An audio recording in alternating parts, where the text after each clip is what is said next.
If you had an effective tool which you could use to center yourself, stay present, and keep attention on the important things in life whenever stress and overwhelm hits, would that be helpful for you?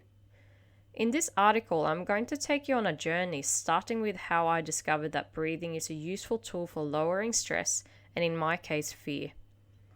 For a fundamental understanding of what is involved in the respiratory system, we'll get into the relevant physiology and how negative stress can affect our natural breathing pattern.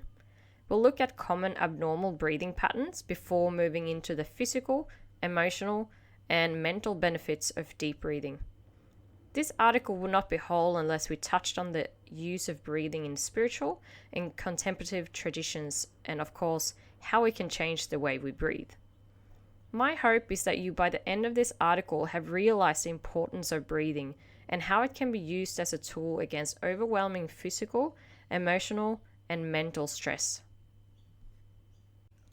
Take a deep breath. Taking a deep breath when we are experiencing a stressful time is one of those old wise woman's remedies. I can remember several occasions throughout my life when different people told me to take a deep breath. The implication being that it would help me calm down and cope better. It happens to be good advice. For many years since I was a little girl, I've had fears. The most prominent one being fear of dying. I'm from Sweden, my husband is Australian, and we live in Sydney. These circumstances, plus the fact we love it, means we travel regularly. As I've gotten older, my fear of flying has increased, and I suspect it's related to my fear of dying. When we traveled to San Francisco in June this year, we experienced a particularly rough flight. I am certain that if I hadn't done a daily practice involving deep breathing for some time before this happened, I would have had a proper bad experience. We were getting close to San Francisco when the seatbelt sign came on. The pilot's voice in the speaker tells us that turbulence will be rough for a while. Strap yourself in. The bumps get bigger and more frequent, it seems. I can feel the fear deep in my throat like so many times before. My body is tense. I hold my breath on every bump. The few times the plane is going steady, I notice my heart feeling like it's beating outside of my chest.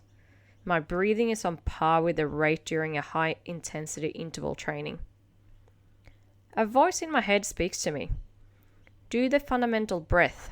Remember how Mushtaq said it is impossible to feel any negative emotions when you do it? Untying my tightly held fingers from the armrest, I set my gaze on the seat in front of me.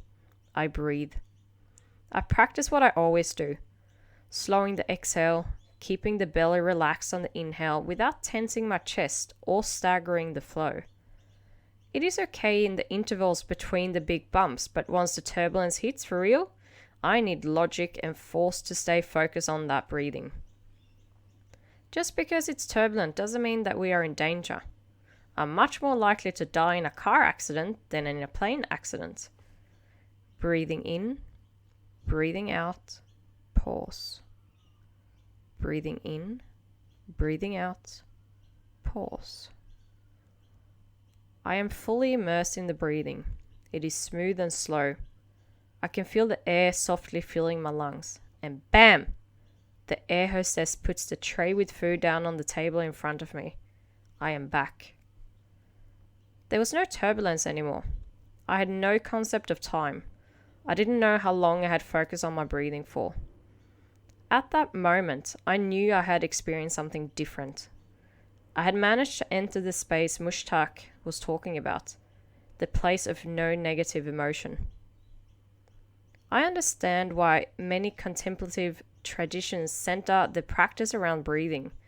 When I was in this moment, I could feel that I separated myself from my thoughts and emotions. I was being present. I was seeing the world as it is, not through the filters of my fear. After the flight to San Francisco, I realized just how useful the breathing practice is in our everyday lives. We stress over present circumstances, future scenarios, and events in the past which we do not need stressing about. We can create a pause before the fears and perceived ideas of our mind and heart taint our life experiences. My fear of flying has not magically disappeared. It will need more work. Although, it didn't seem to affect me as bad during the several flights I went on after this. Knowing that I have my breathing tool to use whenever my mind is galloping away on a horse with my heart caught in a lasso is certainly liberating. The breathing practice can be integrated into our lives, stopping us from horsing around in that moment.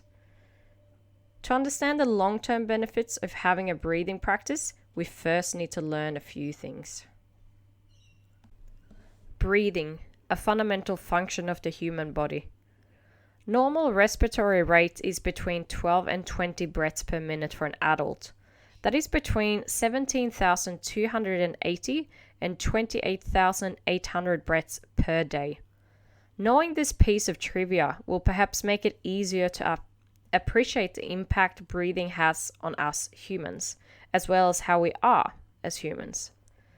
If we want to learn how breathing works, we might consult a textbook of anatomy and physiology. In broad terms, it will tell us that the inhalation is an active process of the air moving in through the nose or mouth down to the lungs. The inhale is thought of as active because the dome-shaped diaphragm, our main breathing muscle, is contracting and lowering when we breathe in. The ribs will move upward and outward. This makes the thoracic volume increase and the lungs expand. The lungs have already expanded prior to air being inhaled in this process, which means the flow of air into the alveoli occur passively. The exhalation in normal breathing is considered the passive phase because of the recoil created through tension of the elastic properties of the thoracic wall and lungs. This makes abdominal organs press up against the diaphragm and the rib cage move down and inward. The air we breathe in can either go through the nostrils via the nasal cavity down to the pharynx, or it can be inhaled via the mouth, passing the tonsils to get there. From the pharynx, it moves via the larynx into the trachea before it enters the main bronchus and later bronchioles in the lungs on its way down to the alveoli. The alveoli are wrapped in a network of capillaries. This is where the exchange of gases occurs, which is called pulmonary ventilation. The air we inhale carries high levels of oxygen, O2, about 20%. This oxygen is diffused across the walls of the alveoli and the capillary network surrounding them into the bloodstream. O2 is being exchanged for carbon dioxide, CO2. CO2 is poisonous for the body in large amounts and is exhaled for the benefits of our plants. It is important to note that CO2 is not the enemy or other such simplistic notions. It is in fact greatly important to have certain levels of CO2 for O2 to be released from hemoglobin, which it binds to in the blood to get transported to different tissues. This is called the Bohr effect. The increased release of O2 to the tissues when the CO2 concentration is high. This sensitivity to release more O2 in the presence of CO2 can be suppressed in people with chronic diseases such as diabetes, cystic fibroids, and asthma. For these people, the body may adopt a chronic state of hyperventilation as an attempt to maintain adequate oxygenation of the tissues. However, it is also due to hyperventilation, fast breathing, which increases the exhalation, that is lowering the CO2 concentration in the body. This may affect oxygenation of peripheral tissues, including vital organs like brain, heart, liver, and kidney. Hyperventilation leads to low CO2, which leads to less gas exchange with O2, and in return, lower O2 concentration, and again, hyperventilation. Hyperventilation puts a strain on our body.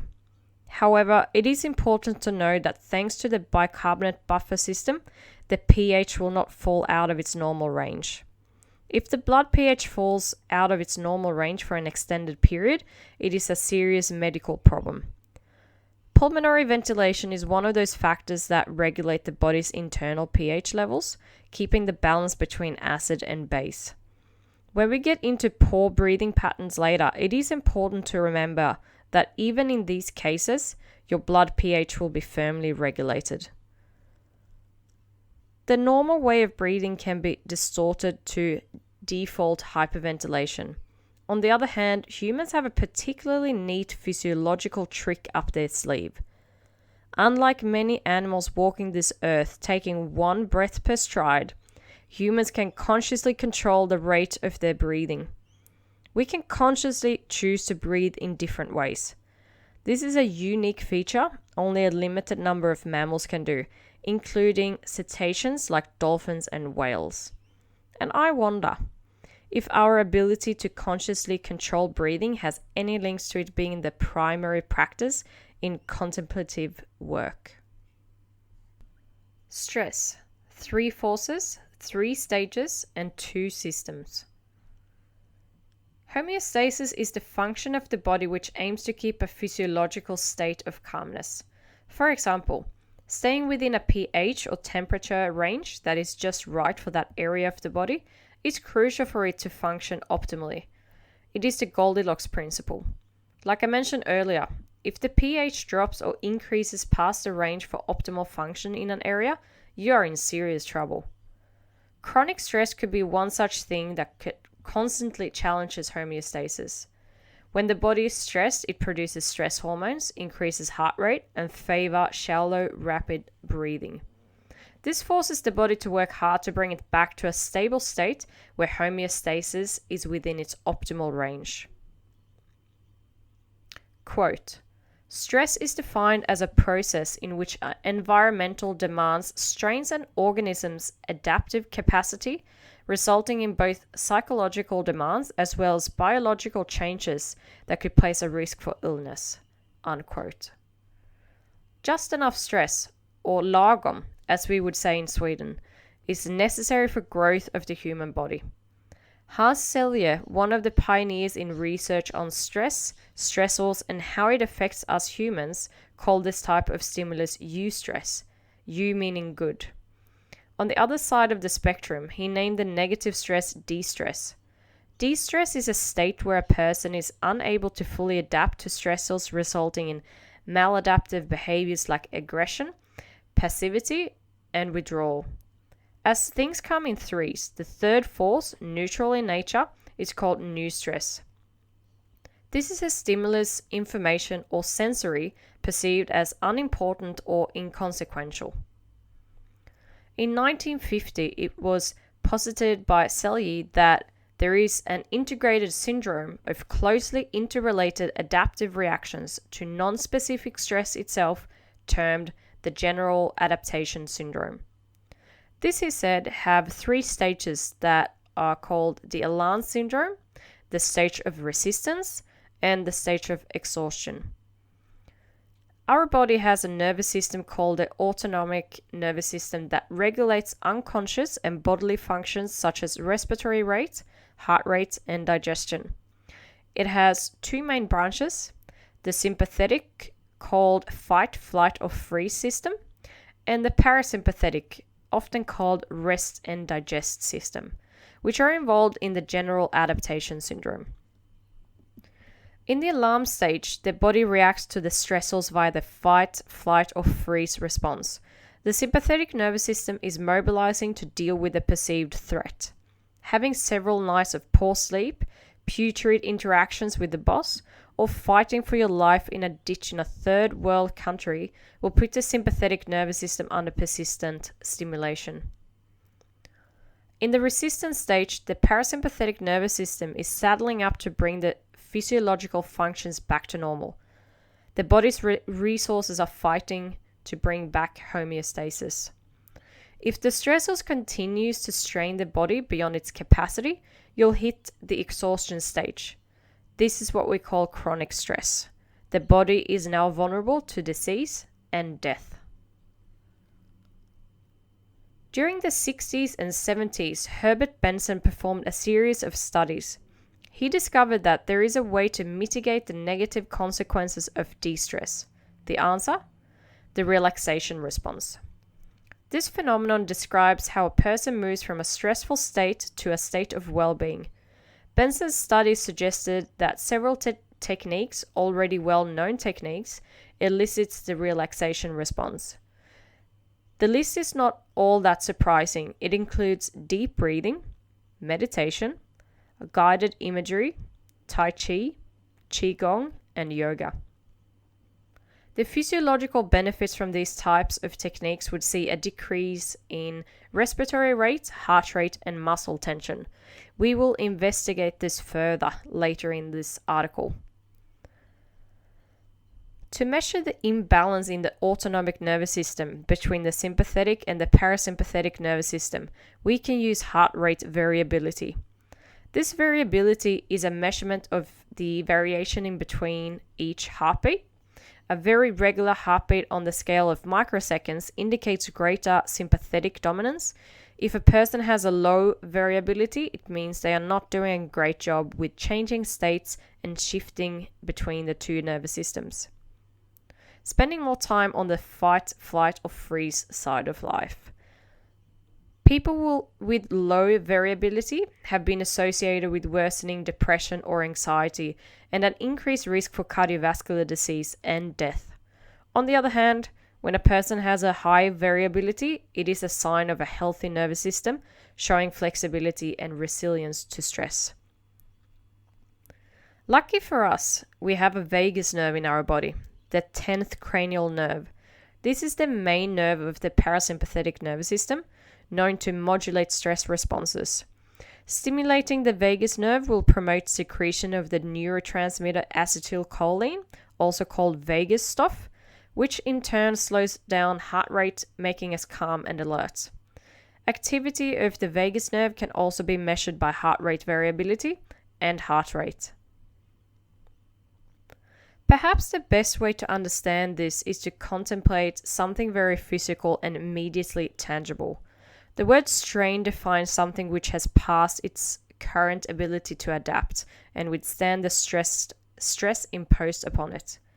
If we take, say, a deadlift, once the stressor is greater than the capacity, one will feel the strain occur in the lower back, which is a common area for strains during a deadlift. The structure gives way for the too heavy load. This can be both cumulative and episodic. If one has acquired a higher level of awareness, it is possible to sense when the stress is about to become a strain and pull back from the dangerous territory in time, but that is a topic for another post. If we allow enough stress on the body to create growth without exceeding our capacity, we will be in a good state. Abnormal breathing patterns. Breathing through the mouth, expanding the chest in different patterns are considered abnormal ways of breathing.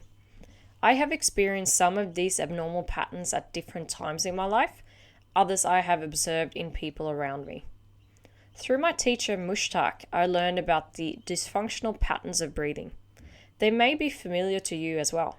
Perhaps you had not yet thought of whether there is a pattern to the way you breathe. It may be a combination of these patterns that surface at different times, depending on the state you are in.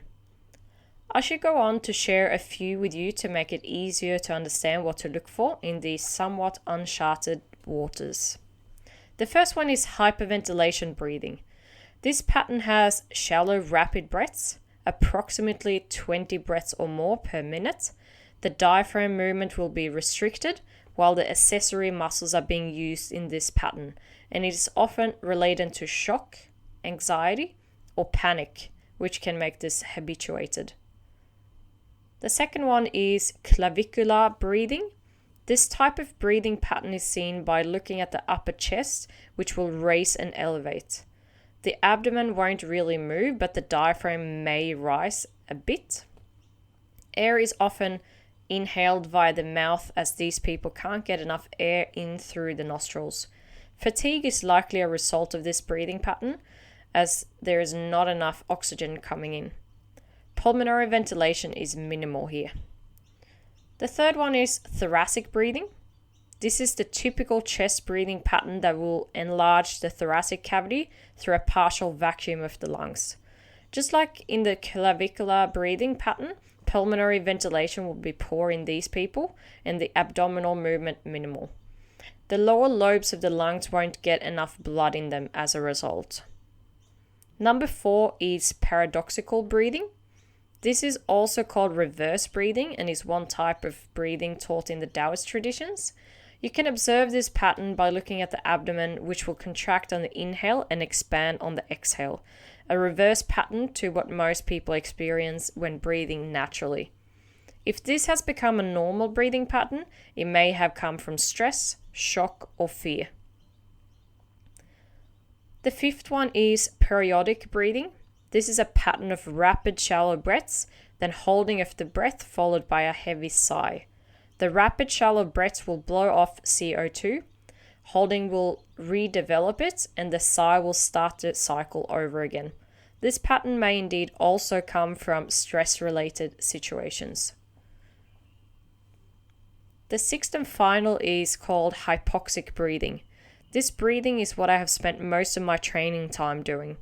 It is the preparation for perceived exertion breathing, which is commonly seen in athletes. The inhalation takes place, then a withholding of the exhalation to retain and pressurize until the perceived exertion is done.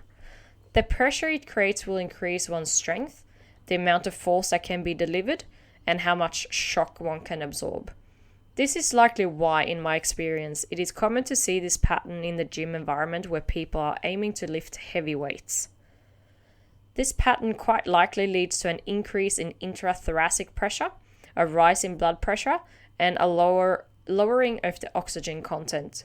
Due to these reasons, one may say it could shave minutes off the end of your life and is therefore not healthy. If one is inclined to increase the number of bumper plates they have on the bar that they are lifting, then using breathing number 6 might be preferable. However, for those interested in longevity and abundant energy, one should be careful to adopt such a pattern outside of their lifting. They would do best practicing a natural breathing pattern that works with the body and its movements rather than working against it. It should be mentioned that there is plenty of strength to be gained from a pattern which allows the movement to work together with our breath, but that is best left for another time. Breathing in relation to posture and our physical body. Breathing patterns, whether they are good or poor, done at such a frequent rate as we humans do, does impact the way we move, think, feel, and therefore also how we perceive the world. When we do not breathe properly, we will not be able to use our full range of movement. If we have tight shoulders and attempt to lift the arms up overhead, it will make a curve in the lower back to compensate for the range of motion we lack. The range of movement is simply taken from one structure to be used in another, which leads to incorrect usage of the body. Compensation is the result. Compensation equally occurs for the structures that are involved in breathing. For a person breathing into her chest, the air may move in to raise the sternum, but at the same time move the back equally in the same direction. This puts a strain on the back structures and is, like in the previous example, shifting the range of movement from one area into another. This is poor use of our structure. I wonder if our habitual ways of moving, or the lack of movement, is making it difficult for us to breathe well. How does a crooked structure breathe? This is a quote from Moshe Feldenkrais from his book Awareness Through Movement. Quote, "In maturity, however, persons tend to repeat a limited number of movements. The body then tends to accustom itself to this restricted number of movements.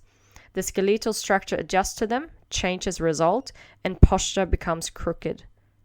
He later says, "You will be able to recognize the difference in the length of the periods of breathing in and out, and to realize that the process of breathing adjusts itself to the posture of the body with respect to gravity. You will finally see that breathing becomes easier and more rhythmical when the body is held erect without any conscious effort, that is, when its entire weight is supported by the skeletal structure." Unquote. Many humans sit at a desk for hours per day, 5 days a week. Fast forward a few years and suddenly the musculoskeletal structure that has adjusted to the restricted movements is now corrupt. Sitting down may not be the main culprit in this scenario, lack of movement is. If lack of movement makes our posture crooked, then the movement for breathing will be restricted as a result. It is useful to be adaptable in our breathing, just as it is useful to be adaptable in moving the body. By expanding the sternum, the abdomen, and the ribs all around the torso without having compensation patterns occur, the pressure in the chest or abdominal cavity can increase and more air can be inhaled and exhaled. Voila, a natural breathing pattern can occur. Looking beyond sedentary lifestyle factors, Frederick Beck wrote in his Postural Manifesto about beliefs and mood influencing people's posture. Be warned, it is long. Quote, "It is true. Beliefs and mood does influence posture. Simple changes in life circumstances can do wonders to bring about often quite startling changes. People who cannot feel these changes in mood are not immune to their effects. They simply cannot feel them, and thusly are their slaves as emotions lead thought trains in unworked minds. There is a catch here though. The logic works in reverse as well. Beliefs and mood equally reflect posture. The upside of this is that our mental and emotional states can be changed with the posture, physical state." Unquote.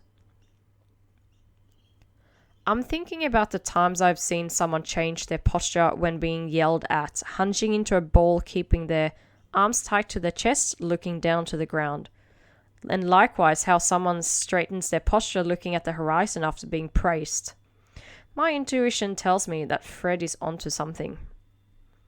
If posture is influenced by beliefs and mood, I think it is near-fetched to think that breathing patterns also change with a troubled mind or a broken heart. We will move on to consider how practicing breathing can positively change our mental and emotional states. As a matter of fact, change the way we behave, change who we are. The mental and emotional benefits. At work or in the home, we experience stress in the form of physical, mental, and emotional demands. Use stress stimulus that can contribute to an increase in motivation, energy, and enthusiasm. De-stress can cause feelings of being stressed, have a meltdown, or yell at colleagues if gone far beyond an initial stage of de-stress.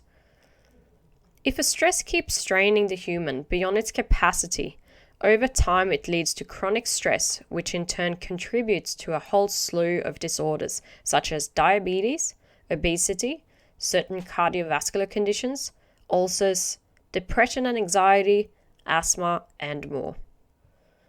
It is worth mentioning here that acute stress is often related to more intense stresses, while chronic stress is classified as less intense but lengthy. Pierre Philippot studied whether different emotional experiences such as sadness, joy, fear, and anger elicited different physiological patterns. His findings were positive. Subjects' self-reported experiences were strongly associated with measurable physiology. Some of these peripheral changes that occurred were heartbeat and breathing. Fear and anger were reported as most intense in breathing changes and heart rate accelerations, and sadness the least. One study summarizing many benefits of breathing is one by Sharma et al. From 2017. They looked at the effects of diaphragmatic breathing on attention, negative effects, and stress in healthy adults. In their introduction, they referenced studies on breathing from Eastern religions such as Buddhism, different martial arts, pranayama in yoga, and Tai Chi Chuan practices. Some of these were combined with meditation and other contemplative traditions. Others were breathing practices alone. The benefits found included emotional balance and social adaptation, and reduction in anxiety, depression, and perceived stress. They also saw a bidirectional association between breathing and attention and enhanced attentional task performance. Wouldn't that be useful at work tomorrow? Stress reduction and workup productivity. In their own study, they found that diaphragmatic breathing practices have the potential to improve cognitive performance, including sustained attention, reduced negative subjective and physiological consequences of stress in healthy adults. A study from 2019 looked at breathing and its effect on decision making. they used heart rate variability to measure the effects on the vagus nerve and the parasympathetic nervous system. Positive results came back. The experimental group had higher percentage of correct answers and less perceived stress during the test. This was the case for both the breathing patterns, skewed and equal ratio of the inhale and exhale that was tested. This idea of using deep breathing as a tool for bringing you back in and creating a pause to refocus on the next task is frequently used by the New Zealand rugby union team, the All Blacks. They conspire meaning breathe together, in a circle out on the field when they need to slow down and reset before the next task. Just like Herbert Benson found that several techniques centered around breathing elicited the relaxation response, we see today various traditions and breathing patterns helping us tap into the parasympathetic nervous system. If several breathing techniques can work, I'm wondering if a consistent and conscious practice is what makes it so potent, like in the experience I had on the plane to San Francisco. Breathing, the interface between you and your thoughts and emotions. A life containing many strains of stress will be asked to pay a price in bodily, emotional, and mental health and well-being. We don't simply wake up one day with poor breathing patterns. It is a result of poor habits and stressful life events, although I do suspect there are additional forces at play. Attaining a higher level of body literacy will be important to recognize that we carry with us a numbness-provoking job, toxic relationships, and goals we do not care about. If we can feel the things we drag along, or perhaps are dragging us along the face of the earth, we can change our path of life. Breathing is no longer a nurturing tool creating the space between us and our behaviors, patterns, and fixations. It has become yet another thing we drag along, slowing us down further on the path for abundant energy and happiness. Another poor pattern we've collected on our way. Luckily, there is more than one way we can go about changing such a sad situation. If it is clear what poor habits we have collected in our bag, we can simply dispose of them, one by one.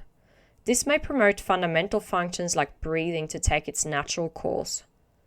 For people that do not yet see, and therefore don't know what needs tossing, building a breathing practice can create the interface this person needs to see and act in the correct way. This quote is from Matthias Alexander, from the Alexander Technique. Quote, "Change involves carrying out an activity against the habit of life." Unquote. This is the type of excruciating work that needs to take place in our lives for true change to occur. If we are serious about wanting to be shown our weaknesses and then the strengths required to take the path we are meant to walk in this lifetime, then breathing is the best place to start. The Center of Ancient Contemplative Practices. I've learned from my teacher Mushtaq that in many ancient traditions and spiritual practices, the word for breath also means spirit. Eastern traditions of China, they have qi. In Hindu, it's prana, ande in Swedish, onde in Danish. In Iceland, they say andadratur. In Zulu, umoya. In Arabic, ru. In Hebrew, ruach. In Turkey, they say nefes. In Lithuania, they say dvasya, etc. Breathing is a central part of ancient spiritual and contemplative practices, and is often seen as the interface between the body, heart, and mind, connecting different parts of the work. Some forms of pranayama, the yogic breathing, are used for increased oxygen quantities to vitalize the system, but also for positively affecting the nervous system as well as the heart and lungs, to bring peace of mind and many other things. In the Taoist tradition, they speak of the breath, qi, as being in between the body and mind as a way of calming and cultivating more energy. The research papers on deep breathing and its many positive effects are piling up, though I wonder if there is not just as much to learn about breathing practices beyond science. The exploration that we can do in feeling how breathing can change our physical, emotional, and mental states is arguably of higher importance. Creating a good breathing pattern you could say embodying it, will bring a different set of qualities greater than if intellectualizing it was in focus. It needs practice and it needs to be done. Just breathe the damn breath, as Fred would say. Learn how to breathe well. Breathing, a physical motion, unless you've done work on it, is done 12 to 20 times a minute, 24 hours a day, 7 days a week, and 365 days a year. Breathing has the potential to generate great benefits in many physiological, psychological, as well as emotional aspects. Unlike strength work and other aspects of physical fitness, which is performance and capacity dominant, any improvements made to your breathing pattern will have profound benefits on your physical being in every moment of each day. Poor breathing patterns are deep-rooted for many of us. After hours, weeks, months, and years of piled up negative stress, it has become entwined in tissues, structures, and pure essence of our being.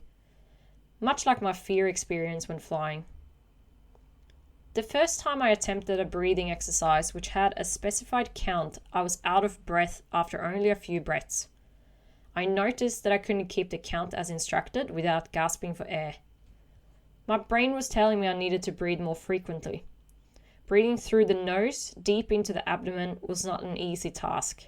My untamed body kept going back to shallow breathing via the mouth. My ego had to face it. I did not have the ability or capacity to breathe well. It is worth starting with the basics. If I had ignored my observations, I would have created a pattern far off what I was intending to. We don't want to go from one type of shitty breathing pattern to another. No, fuck that.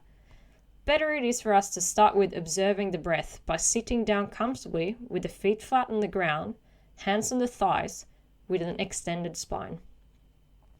Thereafter, breathe as normal and take conscious note of what it is like. Is the breathing done via the mouth or nose? How is the body moving during the inhale versus exhale? What areas are expanding and contracting, and in what phase? On the inhale or the exhale? At what rate is the breathing done? What does it feel like? If we observe our breathing consciously enough times, we get a clearer picture of what it's like. We can then move on to take control of the breath. The suggestion here is to practice a longer exhale, softly pushing the air out from all around your abdomen by contracting the transverse abdominis muscle. This muscle is located as a corset in between your ribcage and pelvis, all the way around the body. Keep the exhale only long enough for the inhale to be a passive movement of air into the lungs. The inhale will expand the bottom of the ribcage and abdomen. If it feels like the air must be sucked in rapidly, the exhale has been pushed too long for the system to handle at this time. On the other hand, if this is an easy task, add in a moment's pause after the exhale. When a subtle feeling of needing air appears, proceed with a passive inhale before actively exhaling again. Repeat. Allow the system to fully get on board with the process. For bonus points, feel the air move through the nostrils into the lungs on the inhale and reverse for the exhale. Nasal breathing slows the breathing rate.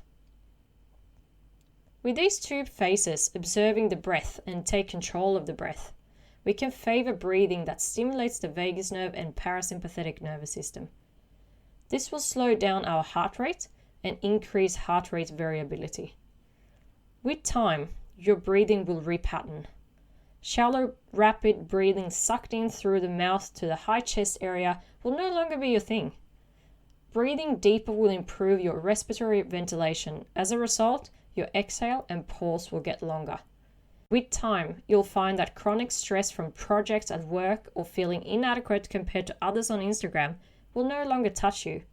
Or in my instance, fear did not penetrate my mind. Quote, I cannot and should not be cured of my stress, but merely taught to enjoy it. Unquote. By Hans Selye. Conscious breathing. As I finish this article, I can tell you that many conscious deep breaths were taken throughout writing this, for me, big article. It helped me many times dealing with the anxiety of making it perfect before publishing and the overwhelm from studies I wanted to read and reference. This article does not come close to exhaust the information which could be presented on this topic. It seems I have many more articles to write in this lifetime. I'm excited to give you a glimpse into what conscious breathing is and how it can be used on your everyday journey. Making an effort to practice conscious breathing is important.